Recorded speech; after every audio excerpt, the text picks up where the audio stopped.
Halo guys, welcome back again to my channel bersama saya Hansen di sini dan seperti biasanya setiap harinya saya akan buatkan video seputar cryptocurrency. Apa kabar kalian hari ini semuanya? Semoga dalam keadaan yang baik-baik saja. Teman-teman, kita melihat Bitcoin pada akhirnya mampu breakout dari salah satu pattern yang telah kita bahas selama 1-2 hari terakhir, yaitu adalah potensi symmetrical triangle, dan kita ternyata breakout ke atas. Sekarang kita berada di range area $59.000.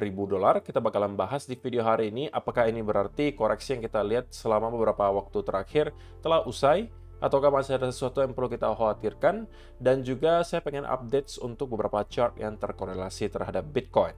Jadi stay tune terus sampai akhir video. Nah, sekarang kita bakal mulai dari coin market cap terlebih dahulu. Per hari ini secara global market cap crypto berada di angka 2,15 triliun dolar atau turut naik sekitar 1,99%. Nah, di top 10 coin sendiri kita juga melihat keadaannya semuanya hijau, kenaikannya ranging antara 1, sekian persen hingga kurang lebih 3%. Dan menjadi top performer hari ini adalah Cardano dengan kenaikan 3,48% menuju 0,38 dolar. So, itu adalah outlook sementara dari beberapa top coin yang ada. Sekarang kita langsung aja masuk ke chart. Nah, teman-teman, sebelum kita membahas Bitcoin, saya pengen lakukan update dulu untuk beberapa chart yang terkorelasi terhadap Bitcoin. Salah satunya adalah dollar index. Yang di update terakhir saya sampaikan, harusnya dalam 1-2 minggu ke depan kita bakalan mendapatkan keputusan dari dollar index apakah bakalan breakout atau breakdown dari pattern ini. Dan untuk sementara teman-teman kita melihat adalah breakdown. So, untuk sementara ini merupakan sebuah berita positif harusnya, terutama untuk risk asset. Contohnya mungkin seperti stock market Amerika Serikat ataupun Bitcoin. Aset seperti gold juga mendapatkan dampak yang positif ketika dolar indeks mengalami pelemahan. Semua aset yang denominasinya dalam bentuk US dollar tentunya akan terapresiasi jika dolar indeks itu mengalami pelemahan. Nah, ini tentunya adalah sebuah tahap awal ya teman-teman, bahwa kita bisa aja melihat downtrend dari dolar indeks itu berlanjut. Tetapi kita masih perlu konfirmasi lanjutan tentunya. Kita baru melakukan satu hal, yaitu adalah kita berhasil breakdown dari potensial triangle juga di sini. Tetapi saya rasa kita masih perlu ada penurunan lebih lanjut gitu ya, setidaknya untuk menuju ke area 103 dan kemudian start terkonsolidasi di sana. Untuk kita bisa lebih yakin bahwa kita telah siap untuk membentuk area yang jauh lebih rendah. Jadi untuk sementara teman-teman, walaupun kita breakdown, tetapi kita secara struktur itu juga belum berhasil untuk breakdown dari area higher low terakhir yang berada di area 104 di sini. Oke, jadi ini perlu kita break, konsolidasi, dan ini bisa menjadi awal bagi kita untuk melihat dolar index kembali mengalami drop yang signifikan. Nah, kalau kita zoom in ke time frame yang lebih kecil seperti daily, untuk sementara saya cukup meyakini bahwa short term kita masih akan melihat pullback yang lebih dalam atau koreksi yang lebih dalam dari sini. Untuk setidaknya nyampe ke kurang lebih area 104,6 di sini ya teman-teman. Dan kalau ini mampu kita jebol dan kita break di bawah area 104,02 di sini, maka itu akan menjadi sebuah berita yang sangat baik karena sekali lagi itu bisa menjadi awal dari downtrend untuk dollar index selama berminggu-minggu ke depan. Jadi itu juga yang kita harapkan tentunya, karena secara historis teman-teman, setiap kali dolar index berada dalam keadaan trend bearish, terutama di time frame besar ya, ideally itu time frame weekly, kalau misalnya kita melihat ada terjadi trend bearish di dolar index, biasanya pergerakan Bitcoin itu bakalan meroket ke atas. Jadi kalau misalnya selama beberapa minggu atau berbulan-bulan ke depan kita melihat dolar index itu dalam keadaan bearish, maka itu bisa menjadi sebuah berita baik untuk Bitcoin, dan itu bisa menjadi salah satu katalis juga yang mendorong Bitcoin untuk kemudian break ke area all time high yang baru dan menuju ke fase price discovery. Jadi untuk dolar index so far so good, sesuai dengan harapan kita yaitu adalah breakout ke bawah. Nah, sedangkan teman-teman untuk S&P 500 sendiri, untuk sementara sepertinya belum mau berhenti untuk melakukan rally. Tetapi saya perlu ingatkan lagi teman-teman bahwa saya tetap berpegangan dengan apa yang saya sampaikan di beberapa update terakhir, bahwa saya expect area 5.500-an di sini akan provide some pullback. Nah, saya tahu untuk sementara mungkin pullback-nya tidak terlihat, tetapi saya rasa tidak lama lagi kita akan mendapatkan semacam pullback dari S&P 500. Oke, kita juga sudah extend cukup panjang di sini, teman-teman, tanpa ada koreksi yang berarti atau pullback yang cukup dalam. Dan saya rasa sudah waktunya lagi ya bagi kita untuk melihat S&P 500 untuk mendapatkan semacam koreksi atau pullback semacam ini. Itu adalah sesuatu yang tidak heran kita lihat akan terjadi mungkin dalam beberapa waktu ke depan. Dan itu bisa menjadi sebuah awal dari konsolidasi panjang di sekitaran area 5.500. Nah, kenapa saya cukup meyakini bahwa area 5.500 ini tidak akan terlalu gampang untuk kita jebol, teman-teman? Karena fakta historis menunjukkan bahwa di setiap angka 5.000, 5.500, 4.500, angka genap, itu biasanya akan ada semacam selling pressure. Buktinya di mana? Kalau misalnya teman-teman lihat, area 5.000 di sini, teman-teman, sebelum kita breakout, itu menjadi area resistance. Nah, kita melihat ada konsolidasi selama berhari-hari di sini. Sebelum pada akhirnya kita breakout dan jadikan area tersebut sebagai support. Lalu, kalau kita zoom ke belakang lagi, maka kita akan melihat juga area 4.500 juga mempunyai efek yang sama. 4.500 kurang lebih area range di sini. Oke. Kita mendapatkan ada konsolidasi di sekitaran area ini. Atau kalau kalian lihat sebelumnya di sini, kita mendapatkan ada pullback ketika baru kita menyentuh area 4.500. Area 4.000 sama juga di sekitaran area range ini.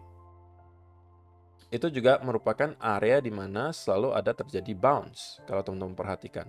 Walaupun dia kadang-kadang tidak persis di 4.000 ya teman-teman, ada range-nya gitu. Di sini 4.000, oke, ini adalah 4.000. Kalau kalian perhatikan, ini hasilkan bounce, ini juga sama, di sini juga sama, di sini juga sama, di sini juga sama. Ya kan? Dan ini bisa menjadi sebuah range 4.000 sampai 4.100. Jadi bukan angka pasti gitu ya, ini adalah range-nya.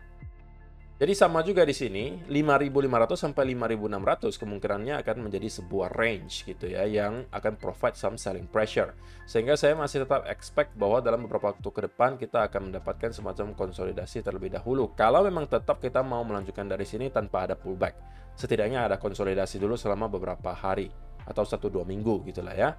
Kalau kita mau pullback, kita akan pullback kemungkinan nyampe ke area higher high terakhir, itu di angka 5.262 di sini, dan baru dari sana kita bisa expect akan ada bounce berikutnya ke atas.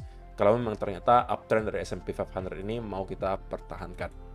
Jadi so far untuk semuanya masih tergolong cukup baik ya, dan environment-nya atau keadaannya cukup mendukung untuk Bitcoin dapat bergerak lebih tinggi dari sini. Tetapi untuk sementara teman-teman, saya perlu ingatkan bahwa walaupun kita telah berhasil untuk breakout dari area triangle di sini, dan kita melihat Bitcoin sekarang kembali berada di 59.000. Saya sudah sampaikan ini mungkin dari beberapa hari terakhir, bahwa hadangan sebenarnya itu baru nanti akan kita ketemu di $60.000. Nah, kenapa bisa seperti itu, teman-teman? Karena selain area 60.000, di chartnya Bitcoin merupakan area major resistance, yang sebelumnya merupakan major support. Kalau kita lihat dari total market cap pun, teman-teman, itu juga menunjukkan hal yang sama. Oke, kita sebelumnya membentuk semacam triangle di crypto total market cap. Dan sekarang kita sedang kembali ngeretest ke area lower trend line tersebut, yang kemungkinan besar juga akan menjadi area resistance. Saya cukup ragu bahwa kita akan dengan mudahnya mampu clear kembali di atas area 60.000. Tetapi kalau memang benar itu yang terjadi, maka itu akan menjadi sebuah sign yang sangat baik. Karena berarti kita kembali mampu reclaim di atas area 60.000 yang harusnya akan bisa kita kembali jadikan sebagai area support.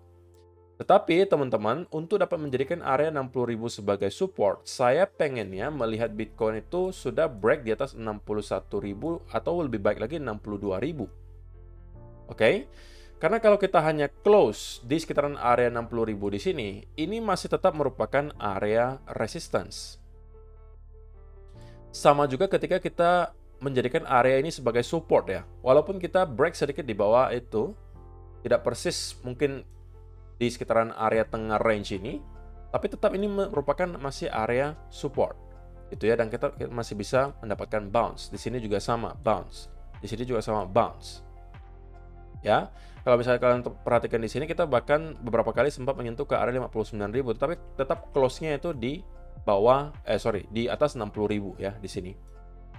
Jadi ini menunjukkan betapa signifikannya area 60.000 yang sekarang sepertinya akan kita coba retest. Nah, kalau misalnya teman-teman menonton video saya dari beberapa hari terakhir, sudah saya sampaikan bahwa jika kita berhasil untuk breakout dari area symmetrical triangle ini, maka kita kemungkinan besar akan kembali nge-retest ke area 60.000 yang kemungkinan bisa kita lihat hari ini atau bahkan besok ya teman-teman. Tapi tentunya itu merupakan asumsi kita. Kalau misalnya ternyata kita tidak berhasil untuk nyentuh ke area tersebut dan justru kembali sell off dalam beberapa waktu ke depan, itu adalah pertanda yang sangat buruk teman-teman. Karena berarti kita mendapatkan sebuah fake out dan kita bisa melihat Bitcoin untuk kembali mendapatkan retest ke area lower trend line atau bahkan kali ini membentuk lower low yang baru menuju ke area 50 sampai 52.000 dolar. Tapi untuk sementara so far so good. Buying pressure yang terlihat di sini ketika kita breakout cukup baik. Tetapi sekali lagi hadangan utamanya baru akan kita hadapi sebentar lagi di area 60.000 dolar. Yang tentunya harapan kita semua mampu kita break. Tetapi kita juga tidak boleh terlalu jumawa sebelum hal tersebut terjadi. Artinya apa? Artinya selama area 60.000 belum berhasil kita break dan belum berhasil kita flip menjadi area support, maka kita harus berasumsi area 60.000 ini akan menjadi area resistance yang sangat kuat dan bisa provide some selling pressure. Jadi kalau ada pullback dari sana, atau ada selling off lagi dari sana, itu adalah sesuatu yang wajar terjadi. Karena itu hanya berarti kalau kita lihat di time frame yang besar, mungkin dengan chart yang lebih bersih ya teman-teman. Nah di sini, kalau kita kembali sell off dari sana teman-teman, itu hanya berarti kita mendapatkan breakdown, retest, breakdown. Dan itu adalah sesuatu yang sangat wajar terjadi. Jadi selama area 60.000 belum mampu kita flip, ini berkali-kali saya ulang supaya kalian hafal nih teman-teman. Sebelum area 60.000 kita flip menjadi area support, please jangan overconfidence terlebih dahulu. Jangan kalian coba-coba untuk memaksa masuk long di sekitaran area 59.000 ini, karena berarti kalian mencoba untuk long mendekati area major resistance. Bersabarlah teman-teman, kalau memang ternyata kita akan mendapatkan pergerakan yang jauh lebih tinggi dari ini, maka area 60.000 harus kita break dan flip menjadi area support, dan ketika hal tersebut terjadi, kalian bisa kembali mencari peluang untuk long ketika mungkin ada semacam fase konsolidasi di sana membentuk pattern continuation, dan ini adalah peluang bagi kalian untuk masuk, bisa menargetkan nyampe ke area 66 atau bahkan 67.000 dolar. Kalau itu mampu kita break, maka area all time high kemungkinan akan kembali kita tuju. Tapi sebelum hal tersebut terjadi, justru kalau misalnya teman-teman yang mau mencari peluang untuk short, ini adalah menjadi area yang mungkin sangat-sangat ideal untuk mencari peluang short di sekitaran area 60.000. Tapi dengan catatan, kalau kita mendapatkan ada reversal pattern. Karena saya cukup meyakini bahwa kalaupun kita bakalan mampu breakout di atas area 60.000, setidak-tidaknya akan ada semacam selling pressure atau pullback terlebih dahulu dari sana, dan baru kita akan start untuk kembali merangkak naik ke atas. Jadi untuk para scalper harusnya ini udah cukup gitu ya, kalau misalnya ada reversal pattern. Tapi kalau misalnya kalian tidak menemukan setup di sana, ya tidak ada kewajiban juga bagi kalian untuk masuk ke short di sana. Tapi kalau ada, saya rasa cukup worth it untuk dicoba ambil. Sekali lagi teman-teman, kita harus objektif bahwa kali ini kita bergerak ke area 60.000 itu bukan menjadi area support, melainkan resistance. Jadi kali ini kita udah flip ya. Kalau kemarin-kemarin ketika kita menyentuh ke area 60.000 kita fokus mencari long. Karena sekali lagi saya berkali-kali sampaikan pada saat itu, selama 60.000 itu hold, maka kita harus expect bahwa area tersebut akan jadi area support. Dan kita akan lebih make sense untuk long di area support. dan kita berkali-kali berhasil untuk mendapatkan gains dari sana. Di sini juga sama, di sini juga sama, di sini juga sama. Nah, sedangkan sekarang ceritanya berbeda. Kita sedang nge-retest area 60.000 sebagai area resistance. Sehingga untuk sekarang lebih make sense untuk mencari peluang untuk short daripada long. Kecuali kalau kita sudah breakout di atas area 60.000.